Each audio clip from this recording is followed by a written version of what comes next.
ఇవి మొత్తం 5 పప్పులండి. శనగపప్పు, పెసరపప్పు, బొబ్బర్లు, కందిపప్పు ఇవన్నీ చేశానండి. ఇది నైట్ అంతా నానబెట్టుకోవాలా. కొద్దిగా ఉప్పు, కొంచెం కారం, కొద్దిగా పసుపు.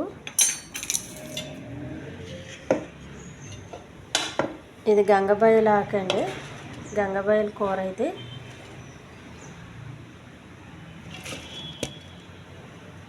పప్పు గంగబాయిల కూర. కొంచెం వాటర్ అండి పప్పు ఉడికేంత వరకు. స్టవ్ మీద పెట్టి ఒక 5-6 విజిల్స్ రానివ్వండి. పప్పులన్నీ కొంచెం మందంగా ఉన్నాయి కాబట్టి ఉడకాలి.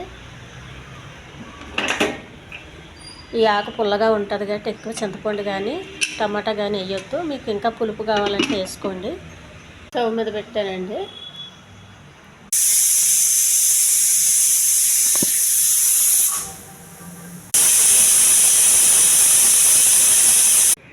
పప్పు ఉడికిందండి. ఈ పప్పు గుత్తుతో మెత్తగా చేసేసేయాలి దీన్ని.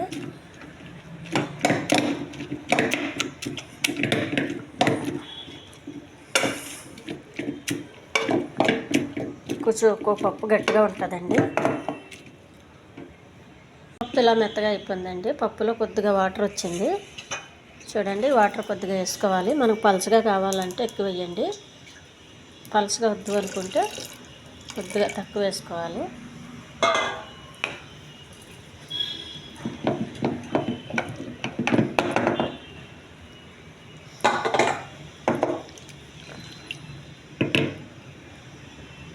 మొత్తం పప్పులన్నీ వేసేసిందండి.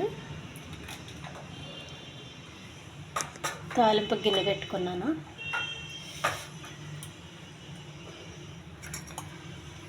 కొద్దిగా ఆయిల్ కొద్దిగా ఎక్కువ పడిందండి. మళ్ళీ వంపేయాలి ఎక్కువ పడితే. కొద్దిగా జీలకర్ర, కొన్ని ఆవాలు, కొన్ని ఎండుమిర్చి,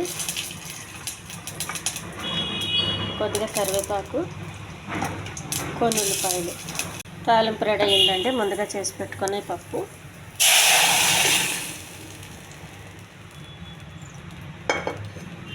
ఈ ఛానల్ నచ్చితే సబ్స్క్రైబ్ చేయండి, షేర్ చేయండి, లైక్ చేయండి. ఈ పప్పు అన్నంలో బాగుంటుందండి, చపాతీకి బాగుంటుంది. ఇది చాలా టేస్ట్గా ఉంటుందండి పప్పులన్నీ కలిపి చేసినందుకు. ఈ పప్పు ఎలా ఉందో కామెంట్ చేయండి.